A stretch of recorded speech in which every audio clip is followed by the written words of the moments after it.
palindrome number. So it is given an integer x, return true if it is a x is a palindrome integer. If it is not a palindrome, we have to return false. So an integer is palindrome when it's read the same backward as forward. So if it is a 1, 2, 1, the palindrome, because if we read from backward, it is the 1, 2, 1, right? So if it is a 1, 2, 3, if we return back, if we read from the backward, if it is about a 3, 2, 1, right? So it is not a palindrome. So if it is a 1, 2, 1, we have to return for true. If it is not a palindrome, we have to return false. So normally we change to the integer to the string and then we convert it.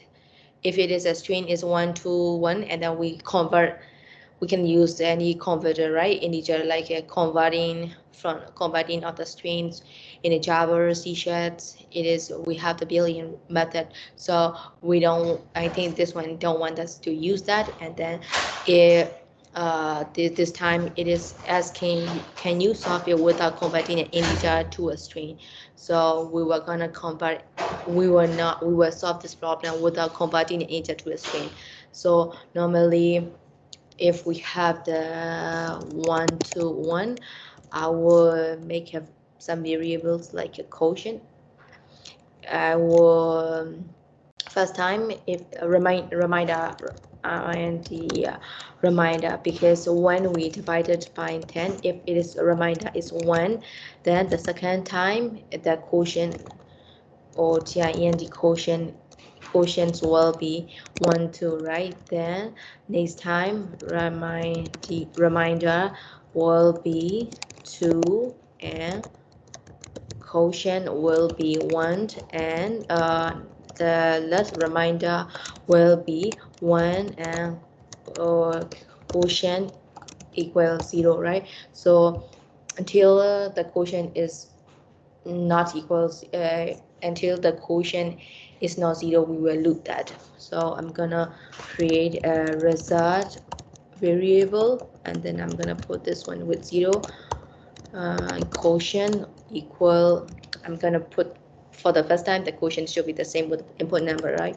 So I'm gonna loop until quotient greater than 0 and now not equal to 0. This is okay, and I'm gonna put the result for if it is a result 1 to 1, right? So 1 should be in the very last digit, and this one should be the digit decimal. This one is the 100 place, right? 1 to 1. So I'm gonna result, and then I'm gonna multiply with the 10, and then I'm gonna plus what is that quotient, we are gonna get the reminder, right? So and then quotient, in the quotient we are gonna quotient by 10, we're gonna put by dividing the tens, right? So that's it. We have to return that if result equal x, will return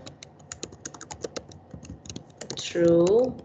If it is not, we will return false. So let's run this.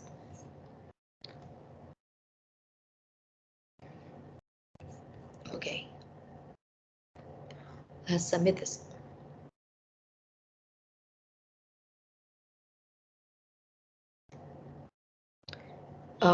Okay, so that's it.